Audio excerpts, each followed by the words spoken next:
Chainsaw Man Part 2 is amazing. Let's just start it off like that. It's as simple as that. Chainsaw Man Part 2 is amazing. And it's almost just as good as the first part of Chainsaw Man, which is also incredible.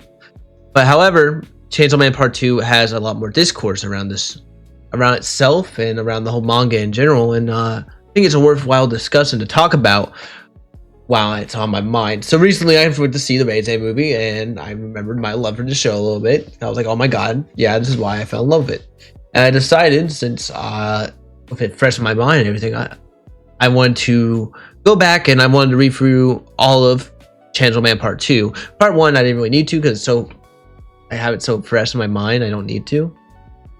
But I really wanted to go back and reread Chainsaw Man Part 2 because I feel like there's a lot more discourse around this whole part of the manga. The Academy Saga has had a lot more. There's a very loud side of critics on it, and that's just fair. There's a lot of critics on this manga and how it's being handled. I just want to talk about it, and I want to talk about some main points of the reason why it gets criticized and my thoughts and feelings on it too. So let's start off with the main criticism I hear is pacing and how the arcs are playing out in Chainsaw Man Part 2. And I feel like these are very valid points sometimes with these things. The main thing is it feels very slow paced, and there's some arcs that are, especially the main one people talk about is the Aging Devil arc, where you feel like you don't really know where the story is being taken to. It kind of feels wanderless at times, the story. It's really people's main complaints come from the second half of Part 2. And I understand these complaints, and I actually do agree to some point about them. And I'm trying to imagine what I thought back then and what I thought now, because the more I read Chainsaw Man, right, and the more I read Part 2, and I remember what I felt at the time and what people were saying and how I was feeling at the moment, it really feels like Chainsaw Man Part 2 does not feel like a Weekly Shonen Jump at times. The way it conducts itself does not feel like this. It's the same as a regular Weekly Shonen Jump. You're not going from villain of the week, kind of like that old JoJo problem you had or something like that, or just going through fight, one big fight scene. It's a lot more story and character-driven base and character development base, and it kind of feels like at times that it would benefit from being a monthly manga, like an Ultimate Jump. I don't know if that's just me, but I feel like this manga would be a lot of the problems people have with pacing and the weekly stuff if it was released every month. I feel like this, like when they go to Sushi, the whole Denji and the on that point, he goes to Sushi and finds out Uta's head. There's guys, it's spoilers, of course. When they find out Uta's head and then he turns back to Chainsaw, which kind of starts up the Aging Devil arc. It feels like that. Wait, I think I went like 5 chapters. If it was Ultimate, I feel like it got it done in 1 chapter, and you would have not nearly the same amount of discourse. You're pushing the story so much further ahead. So that I feel like it's one of the big problems about this thing is that people are waiting months and you're getting not much further than you thought you would. And I feel like that's fair, because when you're reading it, the story flows really well together, and it doesn't feel like a Weekly Shonen Jump. Like I said, it feels like a more fleshed out Ultimate Jump manga that you see more of now these days. And now, but at the time, you're like, God, this is so slow. And the pacing does take time a lot more. And the other thing is, I hear about the story really in general, is about this pacing it's really based on the aging arc. People really forget about the arcs people forget about. People have loved, I love first half of it, but people complain about that kind of second part, not really the recent part, but like the aging and getting Denji back from the facility. People say that it's pretty forgettable and stuff like that, and I feel that's fair. It is pretty forgettable what's happening in the whole facility, chopping up Denji, and then going to aging arc. It is not the most bang of the manga, and I feel like at times, especially the Aging Devil arc, it feels more of like trying to explain how Chainsaw Man works and how it affects the world more than it does affect the characters, which are the main point of the show. But you do still get a lot of character development with Denji and Asa. That's the thing. Like now looking back at it, for me at the time, I felt the same way a little bit. But now looking at it, I'm going, this really serves to push forward Asa than Asa. Is that how you say her name? I'm so bad saying that Japanese names, especially when they don't have a anime out. I can't. I'm just guessing here. as Asa. I'm gonna call her Asa. Okay. And Yoru, it feels like pushing their relationship further with Denji. Now looking back, and it serves like it's a great little transition point to the next arc where we start seeing the War Devil rise. But before that, it does feel really, really slow and more of a placeholder arc more than anything. Now looking back, it's not that bad. It gets better with time, I say. But these are very real complaints. I think they're valid complaints too. And another valid complaint you hear a lot about this manga is the side characters compared to part one. Because part one, you get Power, you get Aki, you get Himino, you get Kobeni. You are flowing through colorful side characters throughout the whole part one of the manga, and they make the characters come to life. Even Beam and some of the fiends, they are really cool, and you don't get that in Chainsaw Man Part 2. And I agree with that. There's not nearly the same amount of character depth in these characters or the same revealability. However, I do not think that's what the manga is even going for, really. If it turns you off, that's fine. I mean, I understand that you want very entertaining side characters to really push the story together and make you want to read more and makes you more. But this is, for one, it is harder. I can't deny it's harder because there's two protagonists you follow during this story, and at times they're separate, so you're having two separate stories. And so it's kind of harder to get attached to all these side characters if you have to follow two different stories with two different side characters, and all that. But it's not just that. Reading through Chainsaw Man Part 2 in this, I'd be read through like in 2 days. It makes you realize that the story was not focused on the side character at all. They don't get character depth. It's more related on the fact that the side characters in this, other than Ayuta, all the characters are awful, really, to root for. You can't really root for anyone or want to see anyone to see because they're not great characters. Really, they're just all horrible people, kind of more like mocking people than anything else. And I think that pushes more towards the narrative it's trying to push. But none of the characters you can really root for. Even okay, back to the point at hand. I was trying to say I had to make sure I was talking right.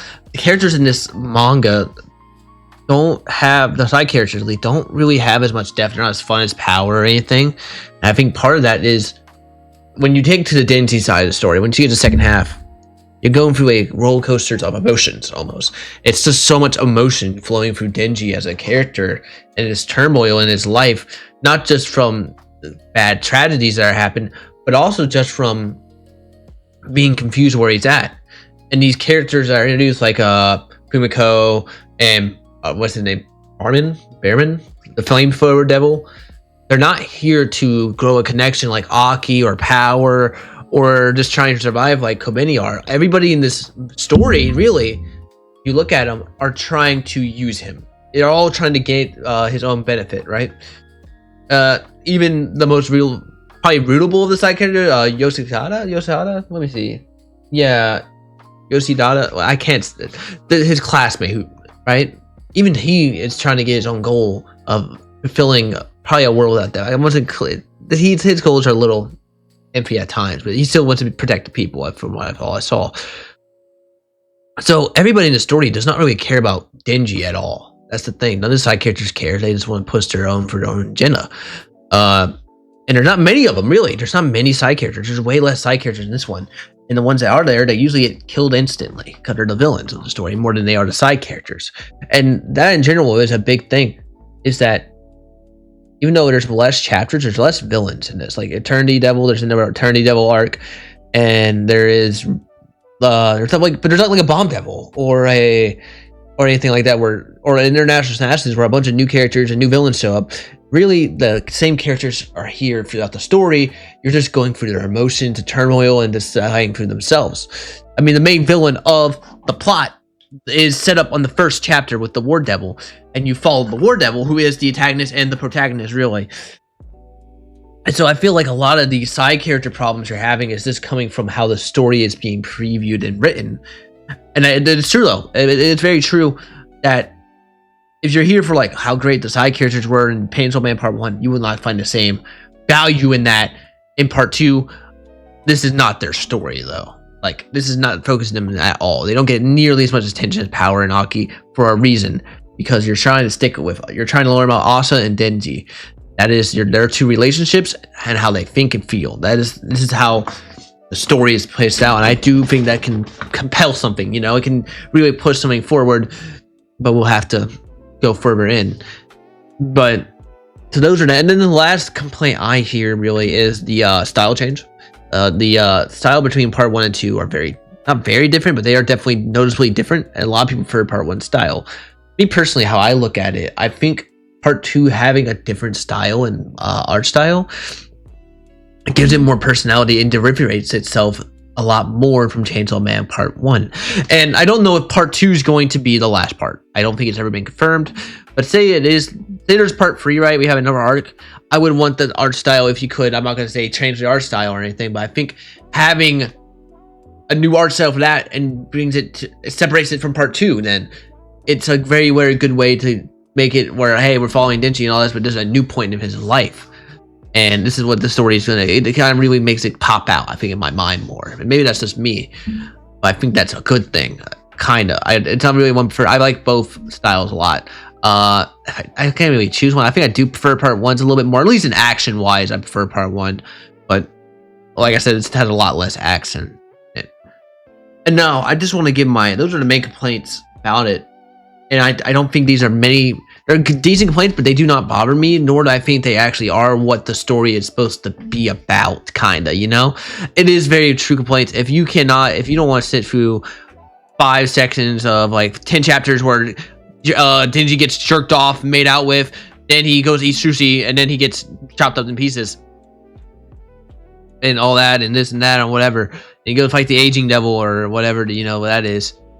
It is fair because it is slower paced, and you're not getting nearly as much action in the story. But now into my true thoughts and feelings about the show, and kind of tackling what people's problem is with this, and what the problem is. They are problems. These are very real problems this manga has. However, I want to talk about the good in this manga. I really think, for one, the writing has not taken a step back, in my opinion. I know people make the jokes on 11-foot cook, but it really is more of a, you're watching it, you're going through these emotions, the turmoil of Denji, the character, and this is really pushing for who Denji is and how he's feeling. This is all about him, and I really think that is a very good thing. You see like his conflicting, and there's a very big theme here with Denji about choosing 2 parts, right? We're choosing 2 paths. We're choosing 2 things. You have to choose this or this, this or this. It happens multiple times where people in the manga are giving him 2 choices, and he's really struggling with that turmoil of being able to choose. You see it with Yoshidata when he's telling him to choose between Ayuda and or turning back into Chainsaw Man. We see it right now between choosing to kill the War Devil or the Death Devil. We see it all the time. We saw it in the very beginning when we first see Denji. He has to choose between saving somebody and saving a card person. But the theme is, I think, it is really branded to is choosing his own path. And I already previewed that when Denji was forced between saving somebody, saving a guy in a car, or I think it was what was it, like about kills? I can't remember off the top of my head. He chose to save a cat. And I think that's gonna be kind of the theme of where Denji goes, choosing his path and not letting other people choose what he wants. Because if you really look at Chainsaw Man in total, all of Denji's life, it's been chosen for him. He has never had the choice for himself. When he was in public safety, he was working for Miss Makima. She made a decision. She was the one who told him to hunt down Gun Devil, and he was her kind of his motivator. His path was set by her. And when he was poor and was Chainsaw Man, his life was decided by the Mafia and choosing whatever they told him to go kill or something. So we're seeing for the first time in Denji's life where he is the guy. He has to choose for himself what to do and what he wants to do. And you're seeing his turmoil throughout that. And while you're going through his inner turmoil, being who he wants to be and what he wants to be in life, a happy life, a happy normal life, like he promised Pochita, we're also seeing the trauma and all the pain that he is experiencing, that he is bottled up inside him. Denji does not know how to deal with his own trauma, and that's a very big focal point throughout the story, is that he really doesn't understand his own inner turmoil. That's how you see throughout part 1 too, where how he views things is not exactly how he wants to respond to him, or how he should respond to him, but he just doesn't know how to. That's why he reacts the way, like I said, the only reason Denji reacts the way to women is because he's never had real love in his life, and he still hasn't. People go, why hasn't he improved really yet? Well, you really think about it, Denji throughout this, now when he reached part 2, once he finally got women's attention, they all try to kill him or manipulate him. So Denji he's in this space where like he's never had somebody who wanted something out of him. Everybody wanted something out of him instead of wanting him. And he has this view of like just wanting to be loved by somebody. That's one of his reasons he wants to have sex and all this. It's because he wants to have love. And you're seeing also how he was never really able to deal with trauma. And when Pochita ate the snow devil, the reason he made him throw it up is because he forgot or suppressed how he felt about power and Aki. You see how he still hasn't really fully coped with Aki and Power's death. And it really also shows a new question kind of overlapping part. If you remember in part 1, they talk about how, well, he's like, do I have a human heart still? And at first you're like, maybe because he's cold and how he reacts to Himiko, but the more you learn about Denji, the more you realize it wasn't because he didn't feel really sad about these things or he didn't have a human heart. It's because he doesn't know how to feel about things, really, how to cope, how he felt about these situations. He was so used to trying to be happy that he doesn't know how to deal with being depressed. He tries to suppress it. He tries to forget about it. Being depressed brings him down and he hates that feeling. So he just tries to not deal with it. Tries to completely get it out of his mind. And it's a big point of emphasis for this whole thing. And it's really brilliant to read. And that's the thing about part 2. I feel like if you just, once part 2 is finished, who knows when that's going to be, and you reread it, you're going to go, this is probably just as good as part 1. I think it is just as good as part 1. Because you're getting so much character depth for who Denji is. This is much more focused on Denji, the character, than Shinji learning to be Chainsaw Man and all this. It has so much more character depth for Denji in part 2 that it's amazing. And there is one of my big things too, when I was really thinking about part 2, I was like, is there really those bulging moments as part 1? And maybe there is a little bit less. There is a lot less like awe moments, you know, like when with devils, really. Like there is no moment where Rezi holds up both the guys' decapitated heads, or the gum devil coming, or Makima with the angel hat. There's these badass moments are not in the manga in part 2. They're not in part 2. But instead it's replaced by much more kind of shocking, depressing feelings. From what I mean, like Nayuda's head was shocking, right? The burning down of his house and killing Maui and all of his dogs, and it's just all these things. And then I think one of the great scenes too is when he's hit by the falling devil for the second time in the inner tunnel. That's a great scene. These are great, just as good as scenes, but they're not focused on the awe aspect of it. Like, oh my god, look how cool the scene is, or like, oh my god, there's a darkness devil, look how cool and terrifying he is. It's like, oh my god, this is real almost. This is who Denji is. And I think that's just as good as a scene as having these really cool and epic scenes like in part 1. And to move on from, I know we have been talking about only about Denji, and that's why I like this story so much, because of how Denji is evolving as a character. But now I gotta move on to Asa. And she's great. You see her struggle with being kind of the war devil now throughout the whole arc, where she's scared to be who she is from the suppressed feeling she feels had of killing her father, right? And how she thinks she might be a bad person, but wanting to be good. That's the thing about Asa's whole character, really, for me when I was reading, is like she is so scared of being seen or noticed by somebody because he doesn't want to mess up, but she wants to be a good person. She wants to be kind of a hero and save people. That's who she wants to be, but she's not. She doesn't feel like she can do it half the time. And part of the reason is because she feels like a bad person for what happened to her dad and her mom. She figured out the whole story that she feels like a fuck up. She feels like she does not deserve to really be living. But while she is alive, she's trying her best to be a good person that can help people. But on the other side of that, you have Yoru, who is he was the war devil. You've seen the struggle between having a devil inside her body who she grows to be attached to, but the more she grows attached, the more she realizes, oh my gosh, she's still a devil, and she's still wanting to kill millions and millions of people, and she wants to cause death and destruction. So you're seeing that urgent good to be good, but the only reason she's alive and the only reason she has power to save people now is through a devil who wants to see the world go into an never-ending war. which is something she would hate to do. So you're seeing that real good complexion between that whole arc, and it's really nice to read. And you see a bunch of times with her how she handles things, where she tries to always choose the good option, pretty much, like trying to save Chainsaw Man because he's trying to save Chainsaw Man, or trying to save Yoku, or anytime she fights, she just tries to not. She just wants to help somebody, and she's really kind of more of a hero than Denji is. But that's not kind of. But at the same time, she's just not. Doesn't have like the Denji bravery almost. She doesn't think she can be who Chainsaw Man is or Denji is. He doesn't think she has it in her. And she's also of himself. I mean, come on. She is of himself. Let's be real. And that's okay.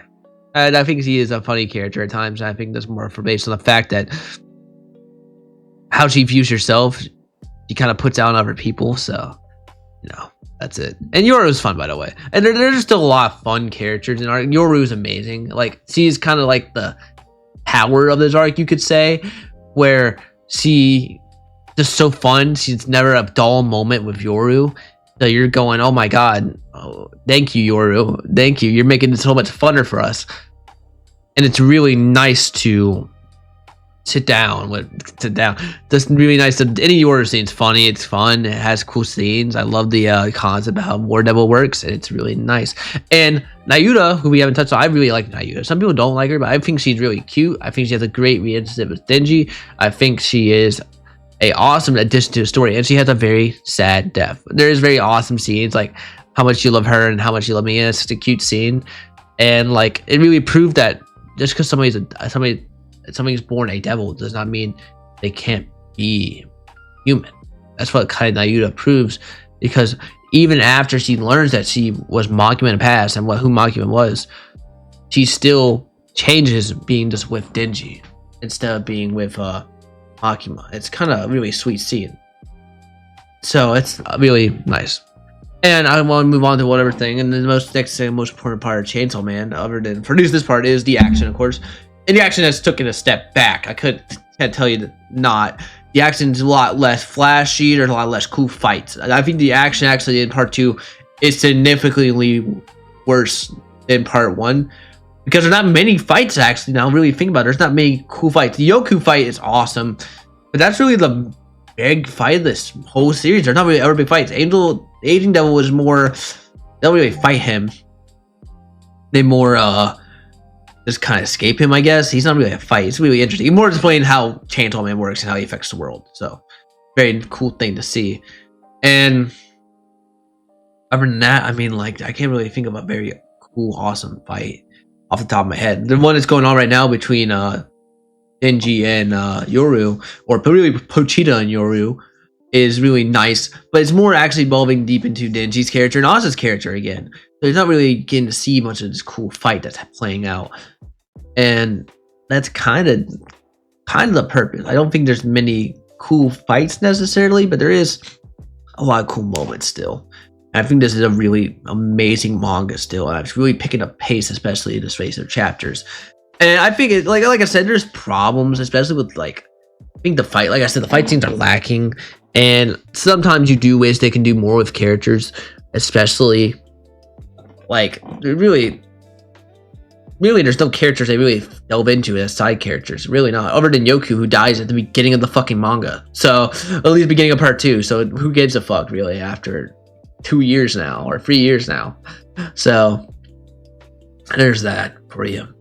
And but that's all I really want to discuss today. Is just how this is playing out, what the complaints were, what my thoughts were, how it's going. I'm really excited to see what next steps this manga takes, and I'll be probably discussing the ending sooner rather than later here. So thank you for listening to me to rant a little bit about this manga, and it was a pleasure talking to you guys. I'll get you all in the next video. Thank you.